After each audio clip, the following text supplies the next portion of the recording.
एक बार की बात है, मेहरौल नाम का एक शहर हुआ करता था। उस शहर में बहुत से अमीर गरीब दोनों प्रकार के लोग रहते थे। उन्हीं सभी लोगों में से एक घर ऐसा था जिसमें कि माँ और बेटी रहा करते थे। बेटी का नाम हर्षिता और माँ का नाम रागिनी था।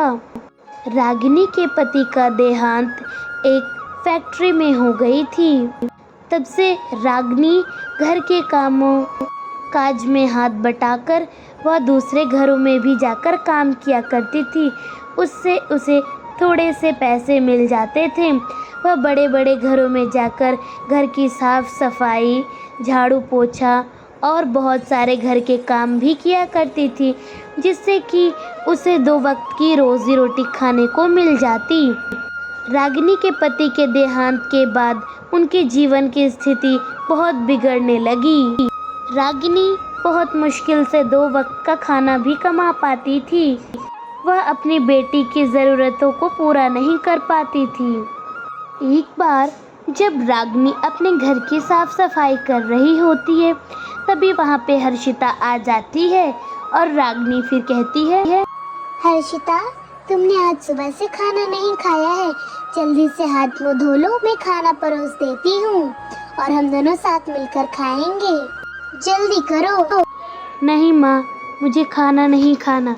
वैसे भी खाने में तो रोज़ की तरह दाल चावल या फिर आप मुझे रोटी चटनी ही देंगी, मुझे वो नहीं खाना है।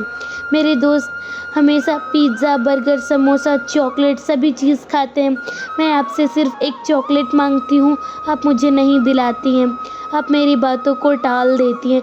मेरे दोस्त रोज़ चॉकलेट, बर्गर, केक अपने टिफ़िन बॉक्स में लेकर आते हैं। मैं क्या करूँ? मुझे माफ़ कर दो बेटी, तुम्हारे पिता के देहांत के बाद मुझे थोड़े से ही पैसे मिल जाते हैं, जिससे कि मैं सिर्फ हम दोनों के पेट के चलाने के लिए खाना ही ला पाती हूँ। मैं तुम्हारी ज़रूरतमंद चीज़ों को पूरा नहीं कर पाती हूँ। मैं क्या करूँ? मैं जितना कमाती हूँ उतना में तो सिर्फ घर ही चल पाता है, वो भी बहुत मुश्किल से चल पाता है। मैं क्या करूँ, तुम ही बताओ भला। तुम मुझे समझ रही हो ना? रागिनी हर्षिता को समझा रही होती है। हर्षिता गुस्से में घर से बाहर निकल जाती है। वह रास्ते पर जा रही होती है, तभी वहाँ पे उसकी कुछ फ्रेंड्स थी जो कि अमीर थी। उनके हाथों में बहुत महंगी महंगी चॉकलेट्स थी। उनके हाथों में चॉकलेट्स को देखकर हर्षिता का मन ललचा जाता है और वह कहती है, सुनो, मुझे भी थोड़ा चॉकलेट दे दो। शक्ल देखी है? तुझे पता है कितनी महंगी चॉकलेट्स हैं ये मेरे मामा जी ने अमेरिका से लाया है। तुझे पता है एक चॉकलेट का दाम कितना है? 2 लाख रुपए। और तुझ जैसी गरीब को तो ये चॉकलेट देखने की भी औकात नहीं है। बढ़िया ही चॉकलेट खाने वाली। मैं इस चॉकलेट को तो तुझे छूने भी ना दूँ। बढ़िया ही चॉकलेट खाने वाली। वैसे तू तो गरीब है, जा दाल चावल खा। हम जैसे अमीर बनने की कोशिश मत कर, समझी? हम लोग के माता पिता बहुत अमीर हैं। अमीरों से ज़बान नहीं लड़ाते। हर्षिता निराश होकर वहाँ से जाने लगती है। वह अपने घर पहुँच जाती है। अपने घर पहुँचकर वह चुपचाप जाकर उदास होकर ज़मीन पर बैठ जाती है। उसे उदास होकर उसकी माँ रागिनी उसे देख रही थी। उसे रहा नहीं गया, वह पूछने लगती है, क्या हुआ हर्षिता? घर से भी तुम नाराज होकर गई। मुझे लगा तुम बाहर से खुश होकर आओगी, तो तुम बाहर से भी नाराज होकर आई। क्या बात है, बताओ। रागिनी हर्षिता के साथ ज़मीन पर बैठ जाती है और हर्षिता अपने सारे घटनाओं के बारे में बताती है कि कैसे उसके सारे फ्रेंड्स ने उसका मजाक बनाया। मेरे फ्रेंड्स के हाथों में बहुत अच्छी चॉकलेट्स थी। मैंने चॉकलेट्स मांगी तो उन्होंने चॉकलेट्स नहीं दी और मुझे गरीब कहकर उन्होंने मेरा मजाक उड़ाया। कोई बात नहीं हर्षिता, हम लोग गरीब हुए तो क्या हुआ, हम दिल के अमीर हैं। हमारे मन में सच्चाई है। हम बहुत मेहनत से 2 पैसे कमाते हैं, लेकिन उसे हम लोग अपने अच्छे कर्मों में लगाते हैं और हम इतनी गरीबी में हैं, ऊपर भी जो आसमान में भगवान बैठा है ना, वह हमारी गरीबी को देख रहा है और वह एक दिन हमें भी अमीर बनाएगा। तुम चिंता मत करो, जब भगवान की आंखें खुलेंगी हमारे प्रति तो वो भी हमें अमीर बना देंगे। आप सच कह रही हैं माँ, भगवान हमें अमीर बना देंगे तो मैं बहुत सारे चॉकलेट्स खा सकती हूँ ना? हाँ, आप बताइए, मेरे फ्रेंड्स की तरह वे लोग भी बहुत अमीर हैं। चलो बहुत बातें हो गई, अब आज मैंने तुम्हारा मन पसंदीदा पनीर की सब्जी बनाई है और साथ में पूड़ी भी है। चलो खाते हैं दोनों मिलकर। विद्या कल होकर जब स्कूल गई तभी रिया का जन्मदिन था। सब उसे बर्थडे विश कर रहे थे। थैंक यू सो मच प्रिया।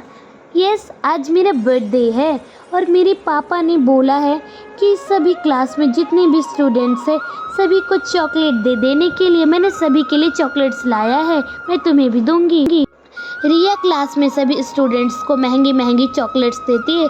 सभी स्टूडेंट्स चॉकलेट्स खाने लगते हैं, लेकिन वह हर्षिता को नहीं देती है। वह ये सब देखकर कुछ नहीं कहती है। उसे पुरानी बात याद होती है कि कैसे उन्होंने उनकी बेइज्जती की थी। वह निराश होकर रास्ते से जाने लगती है। वह रास्ते से जा ही रही थी, तभी वह देखती है कि रास्ते पर एक बड़ी सी चॉकलेट गिरी हुई है जो देखने में बहुत महंगी होती है। वह चॉकलेट को उठाती है और कहती है, अरे इतनी बड़ी और महंगी चॉकलेट यहाँ पर रास्ते पर किसकी पड़ी है? चलो इसी बहाने मैं इस चॉकलेट को ले जाकर घर में माँ के साथ खाऊंगी। हर्षिता ये सब सोचकर अपने घर आ जाती है। वह चॉकलेट को लेकर उसकी माँ कहती है, हर्षिता, ये कैसी आदत है? मैंने तुम्हें पैसे नहीं दिए चॉकलेट्स लाने के लिए, इसलिए तुम ये चॉकलेट चुरा कर लाई हो। ये बिल्कुल अच्छी बात नहीं है। इसी के लिए ऐसे तुम्हें मैंने संस्कार दिए कि तुम किसी और की चीजें चुरा लो। ये अच्छी बात नहीं है। रागिनी बिना कुछ सोचे समझे हर्षिता को डांटने लगती है। वह दूसरे कमरे में आकर कहती है, माँ तो मुझे खामखा ही डांटने लगी। मैं ऐसा करती हूँ, इस चॉकलेट को इस बाल्टी में फेंक देती हूँ। वह चॉकलेट को जैसे ही फेंकती है, बाल्टी में पानी के जगह पे चॉकलेट भर जाती है। वह ये देखकर आश्चर्यचकित होती है और कहती है, अरे ये बाल्टी तो पूरी चॉकलेट से भर गई। मैंने तो सिर्फ एक चॉकलेट डाला था, ये ऐसे कैसे हो गया? ये कहीं मैं सपना तो नहीं देख रही हूँ? ज़रूर कोई जादू है इस चॉकलेट में। मुझे तो पता करना ही होगा। मैं माँ को बता दूँ इस चॉकलेट के बारे में? नहीं, मैं माँ को नहीं बताऊंगी। मैं ऐसा करती हूँ, इस बाल्टी के चॉकलेट को इस दूसरे बाल्टी में मैं छिपा देती हूँ। हर्षिता दूसरे बाल्टी की चॉकलेट दूसरे बाल्टी में डालने की कोशिश करती है कि तभी वह बाल्टी भी पूरी चॉकलेट से भर जाती है। वह यह देखकर बड़ी ही आश्चर्य में पड़ जाती है। अरे मुझे तो अब पक्का यकीन हो गया है, यह चॉकलेट जादुई है। मुझे माँ को बताना चाहिए। वह ये सोच रही थी, तभी पीछे से रागिनी आ जाती है। हर्षिता अपनी माँ को सारी बातें बता देती है उस चॉकलेट के बारे में, कैसे वह छोटी सी चॉकलेट बाल्टी में बदल गई। तभी कुछ ही देर बाद उस बाल्टी से एक अजीब आवाज़ आती है।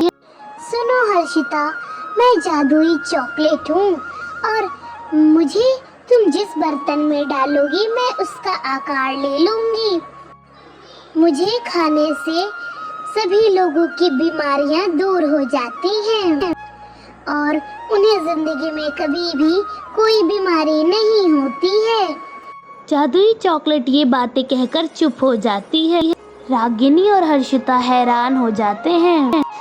माँ, मुझे लगता है कि ये चॉकलेट को ना हमें अपनी पास वाली तालाब में डाल देनी चाहिए। सभी लोग इस तालाब के चॉकलेट को खाकर उनकी सारी बीमारियां दूर हो जाएंगी। आप क्या कहती हैं? वे दोनों सोच विचार करते हैं, तभी रागिनी भी कह देती है, हाँ, सुझाव तो बहुत अच्छा है। तुम ठीक कहती हो। हमें अपने घर के पास वाले तालाब में यह चॉकलेट डाल देनी चाहिए। इसी से सबकी बीमारियां दूर हो सकती हैं। तुम तो सही कह रही हो। वे दोनों मिलकर चॉकलेट को नदी में डाल देते हैं। सभी बच्चे उस नदी में चॉकलेट खाने के साथ साथ उसमें तैरते भी थे। चॉकलेट खाने की वजह से सभी की बीमारियां दूर हो जाती हैं। बहन जी, आपने बहुत अच्छा काम किया जो आपने यहाँ पे चॉकलेट का तालाब खुदवा दिया। आप ही की वजह से मेरे सारे बच्चे बहुत स्वस्थ रहते हैं। बहन जी, हमें सभी लोगों की मदद करनी चाहिए, इसीलिए मैंने सोचा कि यह चॉकलेट को हम तालाब में डाल देते हैं। जी बहन जी, मेरे चैनल को सब्सक्राइब करना ना भूलें।